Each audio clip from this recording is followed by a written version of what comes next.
So today we are going to talk about the 5.2 million minutes it took me to become a doctor and actually learn how to use one of these. Let's get into it. Alright guys, welcome to the channel. My name is Lakshman, I'm an internal medicine physician, and in today's video I'm going to break down my entire journey to becoming a doctor. Now it doesn't really matter if you're on your medical journey, whether you're pre-med or actually in medical school, or if you're somebody who's just curious. Hopefully this video gives you a little bit of insight of what it actually takes. And in this video I'm going to be breaking down essentially everything, including the investment, both time and money, as well as kind of my extracurriculars, my board scores, things that you guys are curious about, maybe I don't talk about enough on this channel. But before we get started, if you do enjoy this video and this episode, just go ahead and hit that like button.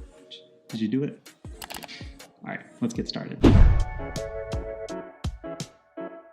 So first, let's start with the actual time investment it takes to become a doctor. And most doctors, at least here in the United States, take the typical routes of 4 years of college, followed by 4 years of medical school, followed by anywhere from 3 to 7 years of residency, depending on what kind of doctor you want to be. And overall, I did something similar myself. I was able to get my bachelor's in science and neuroscience.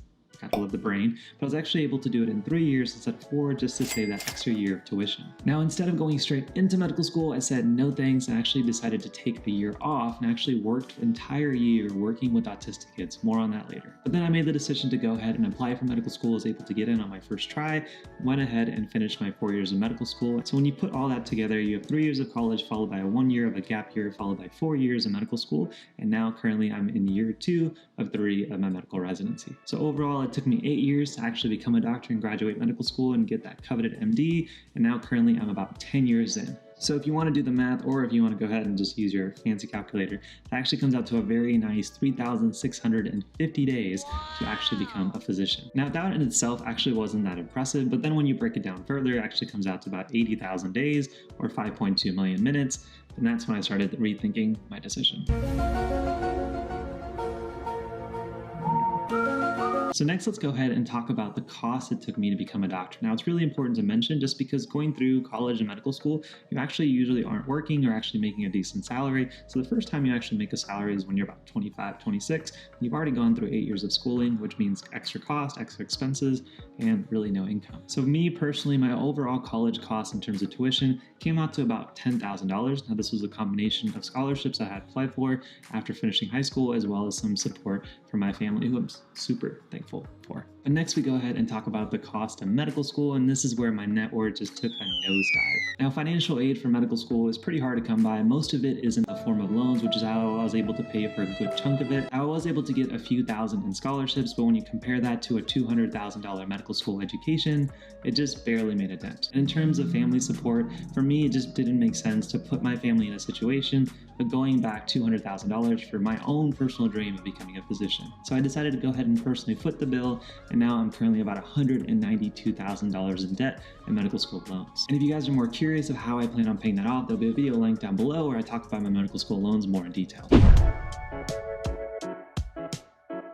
Now that we've covered some of the investments of time and money, I want to get into some of the nitty-gritty, juicy details that you may be wanting, such as SATs, MCAT scores, board scores, in case you're actually on the journey yourself. Before we talk about that in the video, I do think it's important to mention why I actually decided to become a physician in the first place. Now, I don't want to make this video longer than it needs to be, but basically my desire to become a physician was inspired by a lot of the illnesses that my personal family had. Now, thankfully, when I was younger, I didn't have a lot of reasons to go see a doctor, but unfortunately, a lot of people in my immediate family did. And one thing I was able to realize is whenever I was in the hospital or in the clinic, I was really able to see how the doctor was not only impacting my family member by making them feel better, but also me, because when my family member was able to be themselves in their own world, they were able to serve their own personal role to me. And so I realized that as a physician, that not only can you take care of a patient, but you can also allow that patient to become all of the roles they are in their community, whether that be a parent, a sibling, a daughter, a mother, you name it. And so while I do joke about the time and the cost, all of it so far has absolutely been worth it. So let's go ahead and first take it all the way back to my high school applying to college days and my scores on the SAT and ACT. Now, to be quite honest, I didn't remember these scores. I actually had to look them up.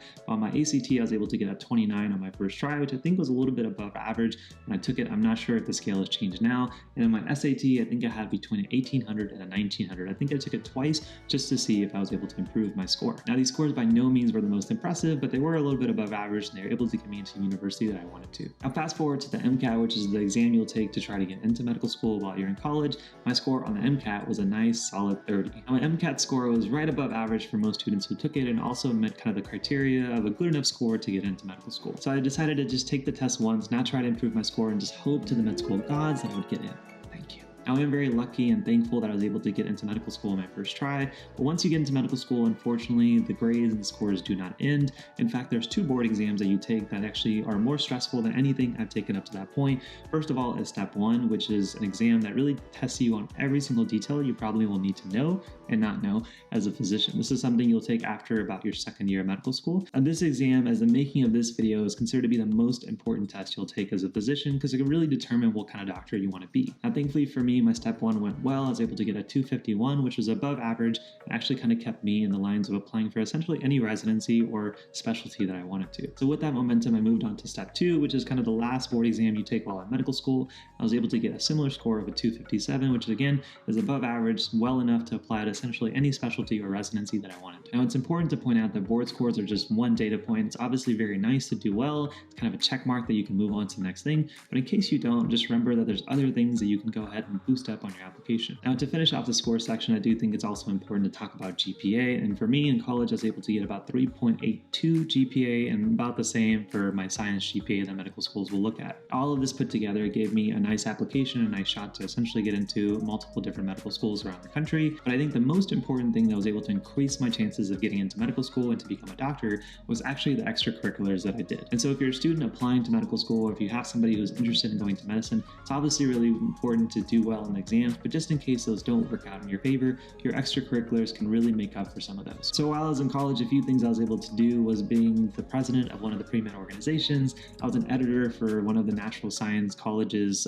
newsletters that would go out. I also worked on a research project for about 2 years. Thankfully, it was published in my last year of college right before I was applying to medical school, which definitely helped in my application. Worked actually in the student athletic department as both a tutor and just kind of an aide. And finally, I was able to work, like I mentioned, as an autistic therapist. I worked as an applied behavioral analysis therapist, essentially working one-on-one with autistic kids for an entire year. All of that put together was a nice, unique package that no other medical student had. And then going into medical school, extracurriculars aren't as important, but it is important to make yourself look like somebody who is not just interested in being in the books, but also is a decent human being. So a few of the things I was able to do in medical school includes working as an anatomy and microbiology tutor. I was able to start the MD journey during my second year of medical school, and I was also able to work on research projects and have a few publications and book chapters with my names on it. But all of that put together, guys, is the journey that I took to become a physician. Now, again, doesn't matter if you are in medical school, or if you're thinking about becoming a doctor, or if you just are curious, it's important to mention that no one really has a straight route. There's always bumps in the road,